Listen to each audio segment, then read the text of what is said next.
The world today begins in the Middle East, where Israeli Prime Minister Benjamin Netanyahu has vowed Israel can stand alone to defeat Hamas.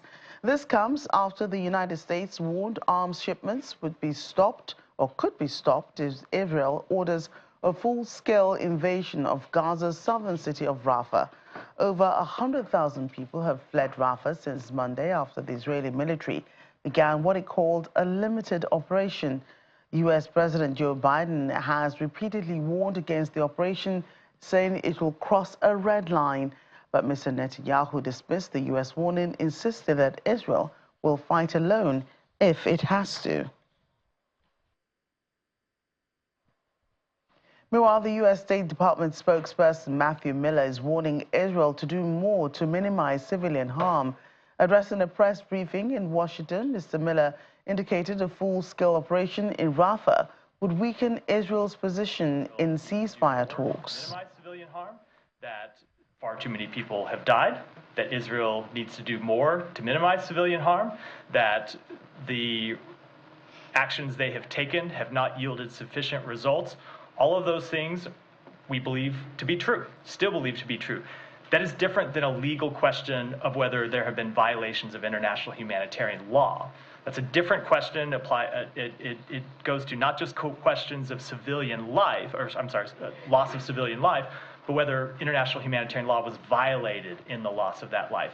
And those questions are something that we continue to look at and have not reached any determination.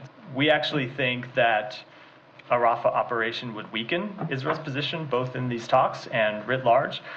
We've talked about this before, that a major military operation in Rafah would further weaken Israel's standing in the world, would further create distance from its partners in the region who actually share Israel's goal of seeing Hamas defeated and want to see Hamas replaced with a different governance structure in Gaza.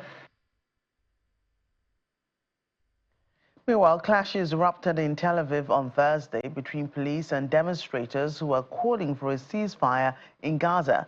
Police were seen pushing back protesters as they attempted to break through a barricade and march on a government building. They also demanded a new hostage deal with Hamas. On Monday, Hamas announced it had accepted a proposed three-phase deal for a ceasefire and hostage prisoner exchange. However, Israel dismissed it as far from meeting its own demands and said that the agreement had been softened from a previous version it had approved.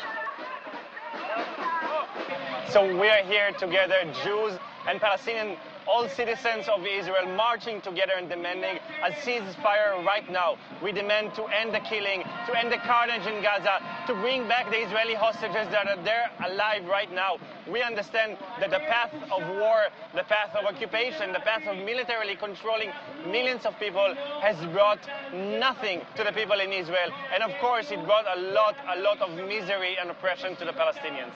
I'm here because it's time to stop with the manipulation. The hostages are sitting and dying every day, and we are also hostages of our government that is playing the same game with Hamas and Bibi, which only wants war to continue their power. So it's time to stop, and I'm here to say that we want our hostages back.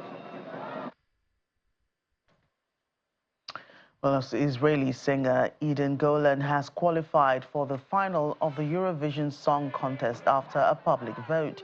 Her victory came hours after thousands of pro-Palestinian protesters marched through the streets of Malmö, Sweden, to protest against Israel's participation in the contest, which is set to take place on Saturday. According to local media, climate change activist Greta Thunberg also joined the protest. The protest highlighted growing tensions surrounding Israel's presence in the international music competition amid the ongoing conflict in Gaza. Protesters carried Palestinian flags and banners with slogans such as "Exclude Israel from Eurovision, Stop the Genocide." We are here today because we want to wake up the people which haven't waken up. People still think that Israel is a normal country where they haven't done anything wrong, but for the past 50 to 80 years they've made a genocide Before a lot of people didn't know this, but today we're waking up and we're trying to wake up the rest. Because, for example, Russia, we normally say that they're a tourist country, but Israel has done even more stuff for Palestine than Russia has done, for example, to Ukraine. So if they should ban Russia, they should have banned Israel as well. To stop the killing of children in Gaza, to promote the ceasefire, and to stand up for the hypocrisy from the West. I believe I'm all for a political event, so I would prefer everything, the context to be apolitical, but they've shown the double standard when it comes to the treatment of Russia and the treatment of Israel, and for that reason I think it's a hypocrisy to let them participate.